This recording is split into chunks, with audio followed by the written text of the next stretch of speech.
तर नमस्कार मंडळी, मी सांगलीचा निलेश स्वागत करतो आपल्या छोट्याशा मिनी ब्लॉगमध्ये. तर कालचा ब्लॉग तर तुम्ही बघितलाच असेल. तर नेमकं काय झालं होतं माझ्यासोबत की 10वीच्या रिझल्टचा दिवस मला अजून आठवते. तर पहिल्यापासून सांगतो काय विषय झाला होता. तर पेपर झाल्यानंतर सुट्टीमध्ये आम्ही सगळे शिर्डीला गेलो होतो फिरायला 2-3 दिवसासाठी. तर 2-3 दिवस आम्ही खूप मजा केली आणि आला 4था दिवस. तो ठरला माझ्या आयुष्यातील सगळ्यात वाईट दिवस. तो दिवस होता म्हणजे आमचा 10वीचा रिझल्टचा दिवस. एका मित्राचा फोन आला आणि म्हटला, भावा रिझल्ट बघितलास का? तर त्याचा फोन झाल्यानंतर मी माझा रिझल्ट बघितला आणि रिझल्ट बघता क्षणी माझ्या डोळ्यातनं एका साईडनं बारकी वॉटरफॉल आणि दुसऱ्या साईडनं काळू वॉटरफॉल चालू झाला आणि तिथंच रडायला चालू केलं. हे सांगताना सगळं मला हसायला येतं आहे, पण त्यावेळेसची परिस्थिती माझी एवढी वाईट होती की नाही ते तुम्हाला असं शब्दात पण सांगू शकत नाही.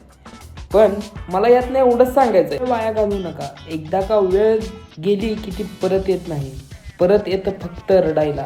मी हे सगळं का सांगतोय जर तुम्हाला कळत नसेल तर तुम्ही माझ्या चॅनलवर जाऊन कालचा व्हिडिओ बघा, तुम्हाला सगळं कळेल.